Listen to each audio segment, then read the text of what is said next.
देश में जो आर्थिक स्थिति आप छोड़ गए हैं बदहाल करके अपने टाइम में, ये तो आप ऐसा 5 साल का आपका समय रहा जिस व्यक्ति ने कोई एक कदम नहीं उठाया प्रदेश की आर्थिक स्थिति को ठीक करने के लिए। वो पहले मुख्यमंत्री होंगे जिन्होंने ये किया। आज जो हालत बनी है प्रदेश की उसके सबसे बड़े ज़िम्मेवार आप रहे हैं। कोई टॉयलेट टैक्स नहीं, कोई किसी पे टैक्स नहीं, केवल आप लोगों को डराना चाहते हैं। लेकिन जयराम जी को मेरी यही एक प्रार्थना रहेगी कि आप ज़िम्मेवार व्यक्ति हैं, विपक्ष के नेता हैं, कुछ अच्छे मुद्दे उठाएँ। ज़िम्मेवार व्यक्ति होते हैं जो देश को प्रदेश में 5 साल मुख्यमंत्री रह चुके हैं, वो विपक्ष में हो चाहे कहीं हो, ज़िम्मेवारी के साथ हर बात होनी चाहिए। प्रदेश के लोगों के प्रति सबकी ज़िम्मेवारी होनी चाहिए। ये नहीं सोचना चाहिए कि केवल जो लोग सत्ता में हैं, उनकी सारी ज़िम्मेवारियाँ, हमारा काम है झूठ फैलाना, लोगों को भ्रमित करना, सिर्फ़ मीडिया के ज़रिए।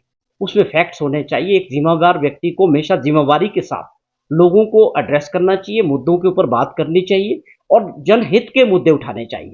कि भैया आप कोई एडवाइस करें, जयराम जी बताएं कि 2 वर्षों में कौन-सी चिट्ठी, कौन-सा मुद्दा उन्होंने जनहित का सरकार को या मुख्यमंत्री जी को लिखा है।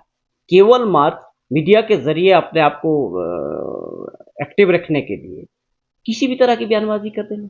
कोई टॉयलेट टैक्स नहीं, कोई किसी पे टैक्स नहीं, केवल आप लोगों को डराना चाहते हैं।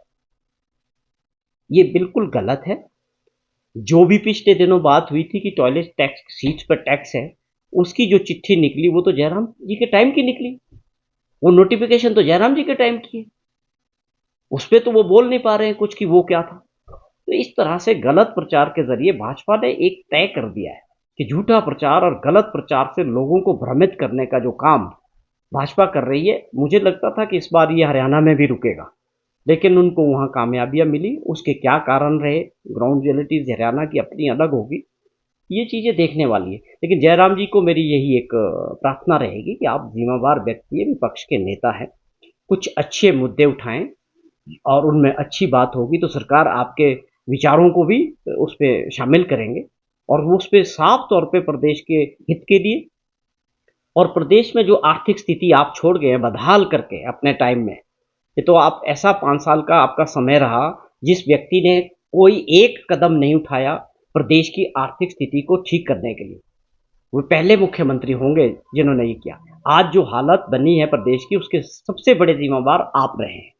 अगर आज की सरकार और मुख्यमंत्री कुछ सोच के साथ आगे बढ़ना चाह रहे हैं, प्रदेश की अर्थव्यवस्था को ठीक करने का प्रयास कर रहे हैं, कुछ अच्छे फैसले कर रहे हैं, वो आप लोगों के लीडर शांता कुमार जी जो प्रदेश के इतने बड़े नेता रहे हैं, मुख्यमंत्री रहे हैं, वो उसकी सराहना करते हैं कि प्रदेश हित में सुखविंदर सिंह सुक्खू जी की सरकार अच्छे फैसले ले रही है और अच्छे लोग जो समझ रखते हैं, वो इस बात को समझ रहे हैं।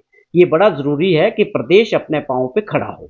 आने वाली जो हमारी पीढ़ियाँ होंगी, वो ये बताएँगी कि जो उस वक़्त लोग रहे सत्ता में, उन्होंने कौन से कदम उठाए। तो आप इन चीज़ों को समझना चाहिए और इसमें जो अच्छे फैसले उसकी तारीफ़ करनी चाहिए, उसका समर्थन करना चाहिए। बजाय इसके कि आपके लीडरशिप की जो वर्चस्व की लड़ाई भाजपा के अंदर चली हुई है, उसके तहत लोग कौन-सा केंद्र, ये फेडरल सिस्टम है। यहाँ फेडरल सिस्टम में हमारे अधिकार है राज्यों के, चाहे वो हिमाचल हो, चाहे कोई चीज़ हो। ये बार-बार भाजपा के लोग ये पैसा केंद्र का था, ये पैसा हमारे सारे जीएसटी टैक्सेस कहाँ जाता है? भारत सरकार को जाता है। इनकम टैक्स का शेयर कहाँ से आता है? भारत सरकार से आता है। आपको ये समझना पड़ेगा, इन लोगों को इतनी जानकारी रखनी चाहिए कि जितना भी सिस्टम है, सारे टैक्सेस भारत सरकार को जाते हैं, उसके बाद स्टेट का जो शेयर बनता है वो मिलता है, केवल राजनीतिक स्वार्थ के लिए। ये हमारे लिए एक सुझाव है कि कुछ ऐसे काम होते हैं जो सत्ता की दृष्टि से, वोट की दृष्टि से नहीं देखने चाहिए। प्रदेश हित और जनता का हित ऊपर होना चाहिए।